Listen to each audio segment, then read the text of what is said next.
Mister ladies viewers அனைவருக்கும் வணக்கம். நான் டாக்டர் நித்யா, சித்தா பிசிஷியன். சாப்பிட்ட உடனே எனக்கு கொஞ்ச நேரத்துல நான் மோஷன் போகணும் அப்படின்ற ஒரு ப்ராப்ளம் சிலருக்கு இருக்கிறத நம்ம பார்க்க முடியுது. என்னென்ன காரணங்களால இந்த பிரச்சனை வருது? இதை ஐபிஎஸ் அப்படின்னு சொல்றோம், இரிட்டபிள் பவல் சிண்ட்ரோம். இது என்னன்னா இரிட்டபிள் பவல் சிண்ட்ரோம் பேர்லயே இருக்கு பாருங்க. நம்மளுடைய பவல் உள்ள இருக்கக்கூடிய குடல் ஏதோ ஒரு காரணத்தினால இரிட்டேட் ஆகுது. உள்ள ஏதோ ஒரு இன்ஃப்ளமேஷனோ இல்ல பெரிஸ்டாலிக் மூவ்மெண்ட் அப்படின்னு சொல்றோம். இந்த குடலோட இயக்கம் ரொம்ப ஃபாஸ்டா இருந்து உணவை உடனே வெளியே தள்ளி விட்டுருது. இதற்கான காரணங்கள் நிறைய இருக்கு. பொதுவா இது யாருக்கெல்லாம் வர்றதுக்கு இந்த இரிட்டபிள் பவல் சிண்ட்ரோம் சொல்ற இந்த கண்டிஷன் சாப்பிட்ட உடனே கொஞ்ச நேரத்துல நான் மோஷன் போயே ஆகணும். காலையில என்ன பண்ணுவாங்கன்னா, நான் சாப்பிட்டேன், ஆஃபீஸ் போறதுக்கு முன்னாடி உடனே போற மாதிரி இருக்கு, இதனாலேயே எனக்கு டைம் ஆஃபீஸ்க்கு கரெக்ட் டைம் போக முடியல அப்படின்னு சொல்லுவாங்க. காலையில எந்திரிச்சோடனே ஃபர்ஸ்ட் மோஷன் போயிட்டு வந்துட்டேன், திரும்ப ஹாஃப் அன் ஹவருக்கு அப்புறம் திரும்ப போறேன், 10 நிமிஷம் கழிச்சு திரும்ப போறேன். இந்த மாதிரி எனக்கு ஃபுல்லா நான் மோஷன் போன மாதிரியான ஒரு உணர்வே இல்லை. திரும்ப திரும்ப எனக்கு மோஷன் போற மாதிரியே தோணுது. இந்த மாதிரி பிரச்சனைகளை சந்திக்கக்கூடியவங்க ஏராளமானோர் இருக்கீங்க. அதே மாதிரி சொல்லக்கூடிய இந்த ஐபிஎஸ் அப்படின்னு சொல்றோம் இல்லைங்களா, இரிட்டபிள் பவல் சிண்ட்ரோம், இந்த கண்டிஷனும் நிறைய பேருக்கு இருக்கிறத நம்ம பார்க்க முடியுது. சரி, இந்த பொதுவா இந்த இரிட்டபிள் பவல் சிண்ட்ரோம் அப்படின்னா, நம்ம ஏதாவது ஒரு உணவு சாப்பிட்றோம்னு வச்சுக்கோங்களேன், நம்ம உடலுக்கு நம்ம குடலுக்கு அது ஒத்துக்கல. ஈஸியா என்ன பண்ணுன்னா, நம்ம உடலுக்கு நிறைய பேர் சொல்லுவாங்க ஃபுட் பாய்சன் ஆயிடுச்சு, அதனாலதான் வாமிட் வருது, டயரியா வருது, மயக்கம் போட்டு விழுந்துட்டாங்கன்னு சொல்லுவோம். நம்ம உடலுக்கு எது தேவையில்லையோ உடனடியாக நம்ம உடல் என்ன பண்ணுன்னா அதை வெளியேற்ற பார்க்கும். ஒண்ணு வாமிட்டோ இல்ல மோஷன் டயரியா மாதிரி போயிட்டோ அதை வெளியேற்றினதுக்கு அப்புறம் எனக்கு சரியாயிடும்னு சொல்லுவாங்க. இந்த மாதிரி இது தவறுதலாக நம்ம உணவு எடுத்ததுக்கு அப்புறம் என்ன ஆகும்னா, பவல் மூவ்மெண்ட் ரொம்ப ஃபாஸ்டா இருக்க ஆரம்பிக்கும். அதாவது பவல் மூவ்மெண்ட் ஃபாஸ்டா இருக்குன்னா, சாப்பிட்ட உணவு ஈஸியா, அதாவது டைஜஷன் ஆகாம உடனே வெளியில தள்ளி விட்டுரும். ஸோ அந்த பெரிஸ்டாலிக் மூவ்மெண்ட் ரொம்ப ஃபாஸ்டா இருந்து அந்த மோஷன் பார்த்தாங்கன்னா நிறைய பேர் சொல்லுவாங்க, எனக்கு சாப்பிட்டது அப்படி அப்படியே வர மாதிரியே இருக்கு, சரியா செரிச்ச மாதிரி தெரியல. ஸோ உடல் எடை இதனால என்ன ஆகும்னா குறைஞ்சிக்கிட்டே வருவாங்க. வெயிட் லாஸ் ஆகிறது, ஸ்டாமினா இல்லாம இருக்கிறது, நம்ம ரொம்ப அனிமிக்கா ஆகிறது, இந்த மாதிரியான பிரச்சனைகள் இருக்கும். ஒரு சிலருக்கு இந்த ஐபிஎஸ் இருக்குன்னா, இரிட்டபிள் பவல் சிண்ட்ரோம் இருக்குன்னா, சில நாட்கள் என்ன ஆகும்னா டைரியா போய்கிட்டே இருக்கும், லூஸ் மோஷன் போய்கிட்டே இருக்கிற மாதிரி இருக்கும்.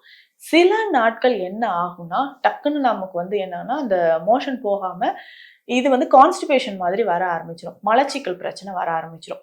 இதுதான் irritable Powell syndrome constipation stage அப்படின்னு சொல்லுவாங்க. இந்த கான்ஸ்டிபேஷனும் ஒரு சிலருக்கு வர ஆரம்பிக்கும். ஸோ பொதுவா இந்த இரிட்டபிள் பவல் சிண்ட்ரோம் இருக்கக்கூடியவங்க சாப்பிட்ட உடனே ஈஸியா மோஷன் போறது தான் நிறைய பேருக்கு நம்ம பார்க்க முடியுது. ஒரு சிலருக்கு ஹச் பைலோரி இன்ஃபெக்ஷன் இருக்கும். ஹச் பைலோரி இன்ஃபெக்ஷன் அப்படின்னா நம்ம உடல்ல நம்ம குடல் பகுதியில இந்த ஹச் பைலோரி பாக்டீரியாவால வரக்கூடிய தொந்தரவுகள் நிறைய பேருக்கு பார்த்தோம்னா, இது வயிற்று பகுதியில சாப்பிட்ட உடனே ஒரு மாதிரி பர்னிங் சென்சேஷன், நடு வயிற்று பகுதியில ஒரு பர்னிங் இருந்துகிட்டே இருக்கும், எரிச்சலா இருக்கிறது, அடிக்கடி ஏப்பம் வருது, சரியாம இருக்கிறது, இந்த மாதிரியான பிரச்சனைகள் இருக்கும். இதை தாண்டி பார்த்தோம்னா ஒரு சிலருக்கு நைட்ல என்ன பண்ணுவோம்னா, காலையில சமைச்சதோ இல்ல மதியம் சமைச்சதோ நைட்ல சாப்பிட்டு டக்குன்னு தூங்கிடலாம் அப்படின்னு தூங்கிடுவாங்க. தூங்குனதுக்கு அப்புறம் இது என்ன ஆகும்னா ஃபுட் பாய்சனா நம்ம குடல் பகுதியில மாற ஆரம்பிச்சு சரியா செரிக்காம உள்ளேயே ஒரு ப்ராசஸ் நடந்துட்டு இருக்கும். அது அந்த ஃபுட்டு ரொம்ப புளிச்சு போய் நிறைய நமக்கு ப்ராப்ளத்தை உண்டாக்கும். வயிறு உப்புசம் ஏற்பட்டு அடுத்த 2-3 நாட்களுக்கு என்ன ஆகும்னா சாப்பிட முடியாது, சாப்பிட்ட உடனே அடிக்கடி மோஷன் போறது, இந்த மாதிரியான பிரச்சனைகள் இருக்கும். இதற்கு என்ன பண்ணலாம்னா, ஈஸியா ஸ்டொமக் வாஷ் எடுத்துக்கலாம். ஸ்டொமக் வாஷ் அப்படின்னா வயிறை சுத்தம் பண்ணணும். அதே சமயம் ரொம்ப எஃபெக்டிவான மருந்து கொடுத்தோ, ஏற்கனவே உள்ள ப்ராப்ளம் இருக்கிறதுனால ரொம்ப ஈஸியா நம்ம அந்த பேதி மருந்து அப்படின்றத எடுக்கணும். லகு பேதி அப்படின்னு சித்த மருத்துவத்துல சொல்லுவோம். இதற்கு ஈஸியான முறையில நிறைய மெத்தட்ஸ் இருக்கு. பேசிக்கா நம்ம நிலாவரை பொடியை பயன்படுத்திக்கலாம். இந்த நிலாவரை பொடியை என்ன பண்ணலாம்னா, இரவு நேரத்தில் ஒரே ஒரு நாள் மட்டும் வெந்நீர்ல கலந்து நைட்டு குளிச்சோம்னா, குடிக்கும்பொழுது காலையில என்ன ஆகும்னா அது ஈஸியா மோஷன் நமக்கு வெளியில வந்துடும். நிலாவாரை பொடி நமக்கு ரொம்ப ரொம்ப உறுதுணையா இருக்கும்னு சொல்லலாம். அடுத்து நம்ம சாப்பிடக்கூடிய மருந்துகள்ல பார்த்தோம்னா முக்கியமா சித்த மருத்துவத்தில் சுண்டை வற்றல் சூர்ணம் இதுக்கு ரொம்ப பயன்படுது. அந்த சுண்டை வற்றல் சூர்ணம் நம்ம எப்படி பயன்படுத்த போறோம்னா, ஒவ்வொரு வேளை சாப்பிட்றதுக்கு முன்னாடியும், குறிப்பா மதிய நேரத்துல நம்ம சாப்பிட்றோம்னா ஒரு கைப்பிடி அளவு சாதத்துல இந்த சுண்டை வற்றல் சூர்ணம் போட்டு கொஞ்சமா ஒரு 1/2 ஸ்பூன் நெய் விட்டு பிசைஞ்சு 1 அல்லது 2 பிடி இந்த சுண்டை வற்றல் சூரணத்தை சாப்பிட்டுட்டு நம்ம அடுத்த உணவுகளை சாப்பிடும்போது ஈஸியா நமக்கு டைஜஷன் ஆகும். அடுத்தடுத்து நமக்கு என்ன ஆகும்னா ஈஸியா மோஷன் போறதும் இதுல இருந்து நம்ம அவாய்ட் பண்ணிக்கலாம்.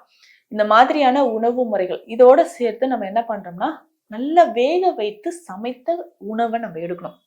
ஹாஃப் பாயிலா நான் சாப்பிட்றேன், இல்லை நான்வெஜ் சாப்பிட்டேன், இந்த மாதிரி டிஷ் நான் ட்ரை பண்ணேன்னா அது எதுவுமே எடுக்கக்கூடாது.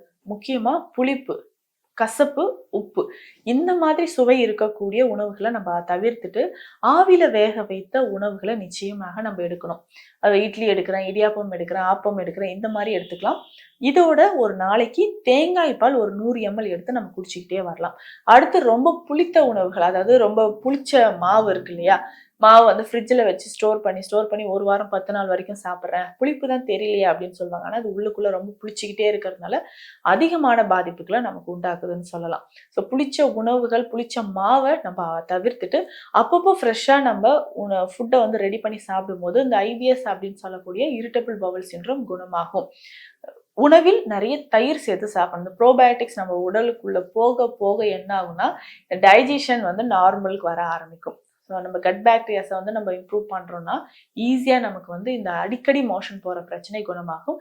இதையும் தாண்டி பார்த்தோம்னா ஒரு சிலருக்கு நீண்ட காலமாக இருக்கக்கூடிய பிளட் ப்ரெஷர் இருக்கோ, இல்லை சிறுநீரகம் சம்பந்தப்பட்ட பிரச்சனை இருந்தாலும் இந்த மாதிரி ஐபிஎஸ் இருக்கும்.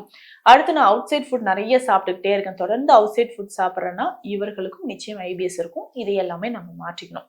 அதே மாதிரி நம்ம என்ன பண்றோம்னா தினமுமே ஏதாவது ஒரு காயை நம்ம நல்லா வேக வச்சு எடுத்து கொஞ்சம் தேங்காய் துருவல் போட்டு நம்ம சாப்பிட்டுட்டு வரணும். இதுல வேற எந்த மசாலாவுமே சேர்க்கக்கூடாது.